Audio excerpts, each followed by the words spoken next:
Hey folks, Matt Easton here, Schola Gladiatoria, Eastern Antique Arms, and if there's one thing that we can be sure of in the world of swords, it's that everyone's always talking about Spadroons. Some people love them, some people hate them, some people think that they are the answer to the world's problems. The fact is that they were a pretty popular type of officer's sword in the late 18th century and actually, into the first half of the 19th century as well. Really what I want to say in this video is that I have said lots of disparaging things about particularly the British 1796 infantry officers Spadroon. But when we break it down, really, what is it? Well, it's essentially a cut and thrust sword of medium weight, medium to lightweight, with essentially a hilt that's sort of modelled on earlier Walloon and also scaled up small sword hilts. It has a knuckle bow that provides some degree of protection to the front of the hand. It has a double shell guard that provides some degree of protection to the hand when you're using the point forward position. So it's not as protective a hilt as a lot of sabre guards are, but it's more protective than some of the sabres of its own time.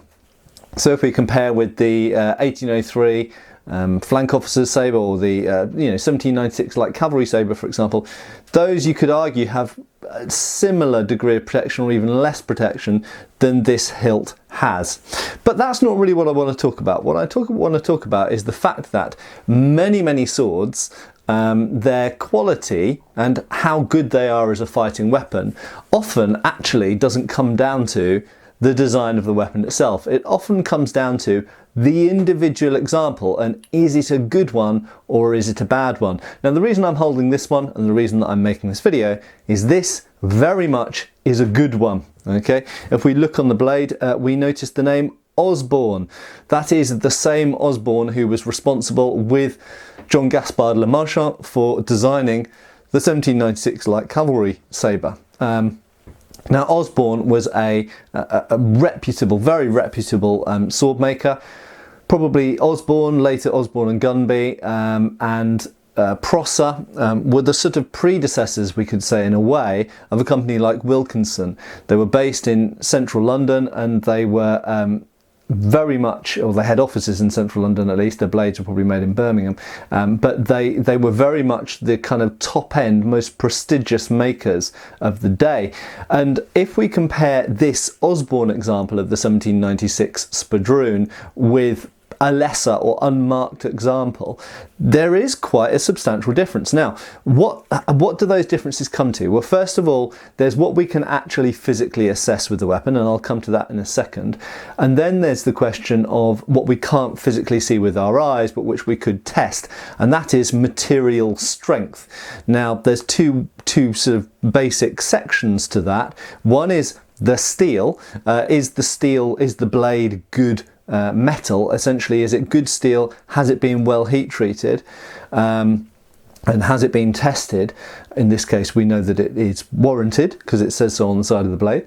And I'll come back to that in a second. And the other thing is it well formed? Well, there are two aspects to that. So first of all, is the steel good quality? Well, the only way that we've got of measuring that is either testing it ourselves now, which we're probably not going to destructively test a valuable antique sword ourselves, but we know that Osborne blades were rated quite highly, and they were warranted. Now, Henry Wilkinson was quite famous for introducing in 1845 his éprouvette, which was an actual testing machine for testing the blade quality of swords.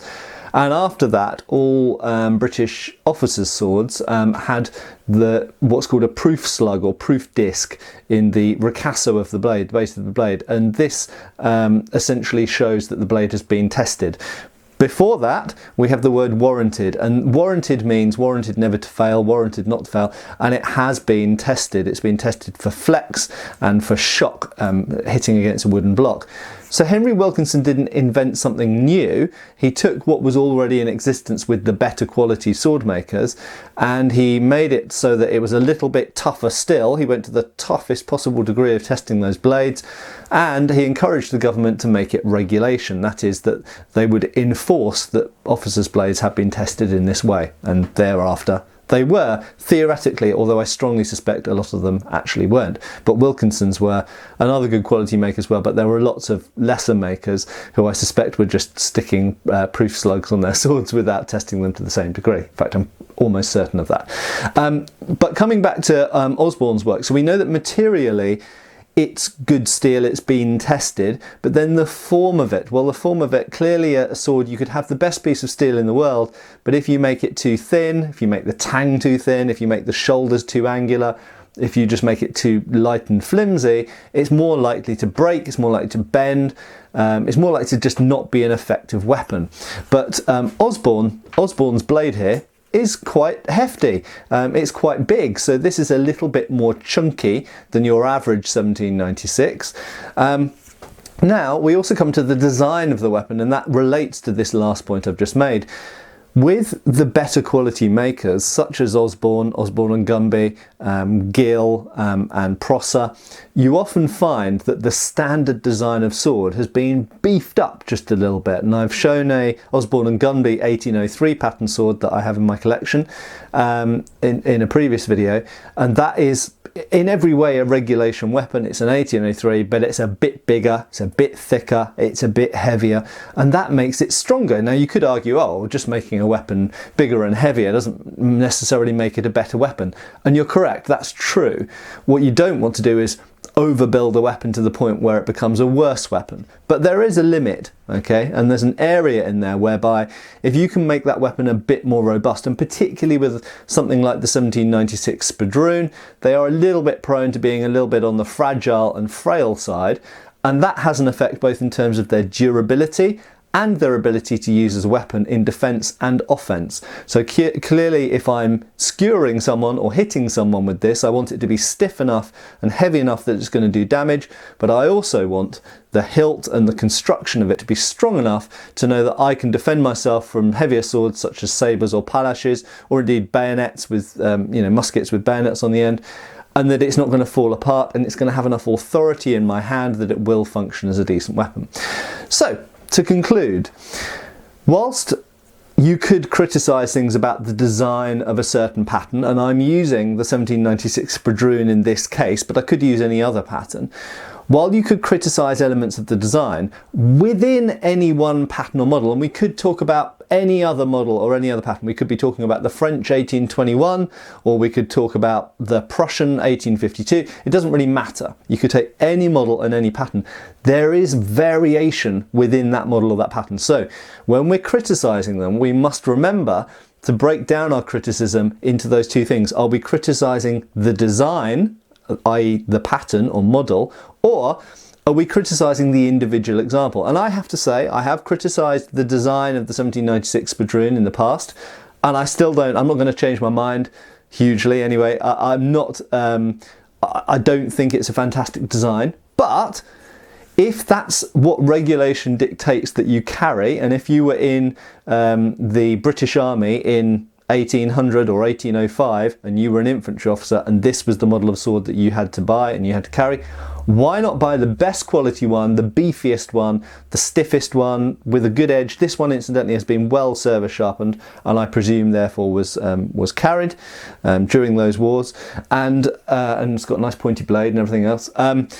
Why not get the regulation sword? And as John Musgrave Waite says in 1880, you can't dictate the regulation model, but what you can do is change the details, and changing the details can greatly increase the effectiveness and the how good that weapon is as a weapon of offense and defense. So by all means, get one with a stronger hilt, a good strong tang, good tested steel blade, perhaps a bit more robust. Have it tested in front of you, which is something that Henry Wilkinson actually promoted the idea of, actually going to see your blade tested by the maker, which Wilkinson did with people who were getting blades from him. So there we go. So the Spadroon, okay, it's not a terrible sword. I know I've said some bad things about it in the past, but you get good ones and you get bad ones, as I've said before, in terms of design. But even within one particular design, you can very much optimize your chances of getting a good one. And this is certainly a good example of that. Thank you for watching, and I'll see you for the next video. Cheers, folks.